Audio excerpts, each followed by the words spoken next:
Hello दोस्तों, स्वागत है आपका अपने चैनल टीचर्स विद दीपक में।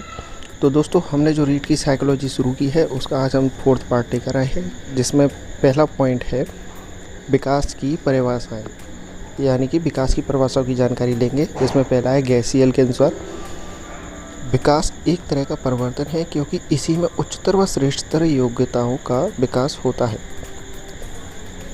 यानी गैसियल क्या कहते हैं, विकास एक परिवर्तन है जिसमें व्यक्ति की उच्च और श्रेष्ठ योग्यता विकसित होती हैं। ब्रूनर के अनुसार विकास की किसी भी अवस्था में कुछ भी सिखाया जा सकता है। यानी ब्रूनर क्या कहते हैं कि विकास की कोई सी भी अवस्था हो, किसी भी बालक या व्यक्ति को कुछ भी सिखाया जा सकता है।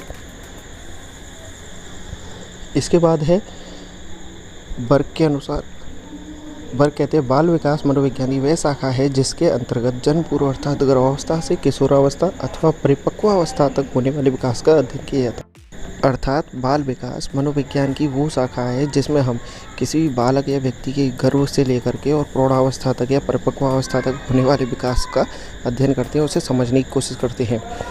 इसके बाद अगला है हमारा विकास के नियम, यानी विकास के कुछ नियम है। जिस तरीके से हमने परिभाषाएँ देखी थी उसी तरह कुछ नियम है, जिसमें पहला नियम है समान प्रतिमान का नियम। समान प्रतिमान का नियम, इसमें बालक का विकास समान नियमों पर आधारित होता है। इसमें किसी प्रकार का भेदभाव नहीं होता है, यानी कि सभी बालकों के विकास का एक ही नियम होता है। चाहे वह बालक भारत में पैदा हो या दुनिया के किसी भी कोने में, सभी एक समान पैदा होंगे। क्रमबद्धता का नियम या निश्चित श्रृंखला का नियम, इसमें विकास क्रमानुसार होता है, यानी विकास का एक क्रम होता है। पहले शैशवावस्था, फिर बाल्यावस्था, फिर किशोरावस्था, इस तरीके से इसका एक क्रम होता है।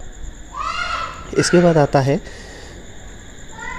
सतत विकास का नियम या निरंतरता का नियम, यानी विकास जीवन पर्यंत चलता रहता है। सतत विकास का नियम क्या कहता है कि विकास जो है वह लगातार चलता रहता है, ऐसा नहीं है कि कभी रुक जाता हो। विकास धीमा हो सकता है लेकिन रुकता कभी नहीं है। फिर इसके बाद है परस्पर संबंध का नियम। परस्पर संबंध का नियम क्या कहता है, विकास के चारों पक्ष शारीरिक, मानसिक, सामाजिक व संवेगात्मक परस्पर संबंधित होते हैं। यानी कि विकास के जो पक्ष होते हैं चार, शारीरिक, मानसिक, सामाजिक व संवेगात्मक संबंधित होते हैं, जिनमें शारीरिक व मानसिक विकास में घनिष्ठ संबंध होता है। यानी कि जो शारीरिक विकास हो और मानसिक विकास हो उसमें घनिष्ठ संबंध होता है। इसके बाद है सामान्य से विशिष्ट क्रियाओं का नियम, यानी बालक पहले सामान्य क्रिया करता है उसके बाद विशिष्ट क्रियाएँ करता है। यानी कोई भी बालक हो वह पहले सामान्य क्रियाएँ करेगा, यानी करवट लेना, हाथ पैर चलाना, उसके बाद वह धीरे धीरे चलना सीख जाता है, वो जो कि एक विशिष्ट क्रिया है। फिर इसके बाद है निश्चित दिशा का नियम। यह दो प्रकार से होता है, जिसमें पहला है मस्तबोधमुखी।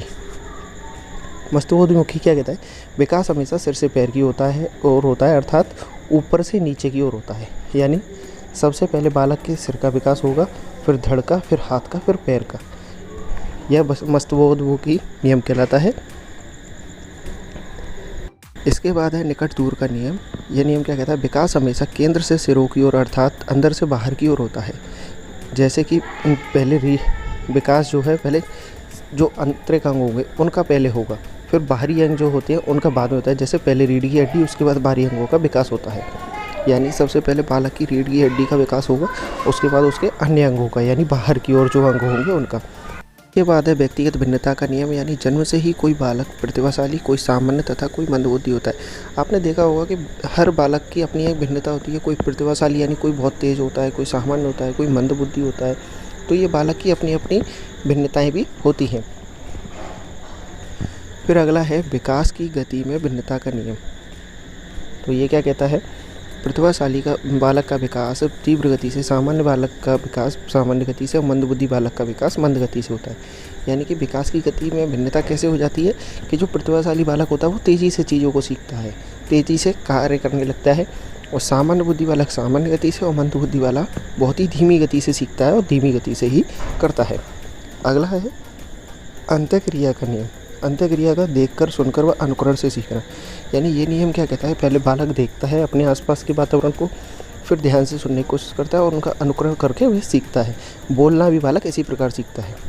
वर्तुलाकार का नियम क्या कहता है, विकास केवल लंबाई में ना होकर अर्थात रेखीय ना होकर चारों ओर होता है। यानी विकास जो है वह लंबाई में नहीं होता बल्कि रेखीय चारों ओर से होता है। फिर है परिवर्तन का नियम, पूर्व कथन या पूर्वानुमान या भविष्यवाणी का नियम। ये भी कुछ बालक के नियम हैं, बाल विकास के नियम हैं। फिर इसके अलावा कुछ कथन हैं, जैसे विकास की प्रत्येक अवस्था के अपने अपने खतरे होते हैं, यानी कि बालक की जो विकास की अवस्था होती है उनके अपने अपने खतरे होते हैं। फिर विकास की प्रत्येक अवस्था में सुख शांति एक समान नहीं होती है। जैसा कि आपको पता है कि बाल्यावस्था में या शैशवावस्था का बालक खेल कूद में ज़्यादा लगा रहता है तो उनकी सुख शांति अलग होती है, और किशोरावस्था के बालक की सुख शांति अलग होती है। फिर प्रारंभिक विकास परवर्ती विकास या बाद वाले की अपेक्षा अधिक महत्वपूर्ण होता है। यानी प्रारंभिक विकास यानी कहते हैं ना, शैशवावस्था का बालक उसका जैसा विकास होता है उसके बाद की नींव उसी आधार पर पड़ती है, तो इसलिए प्रारंभिक विकास परवर्ती विकास के अपेक्षा अधिक महत्वपूर्ण या ज़्यादा जरूरी होता है।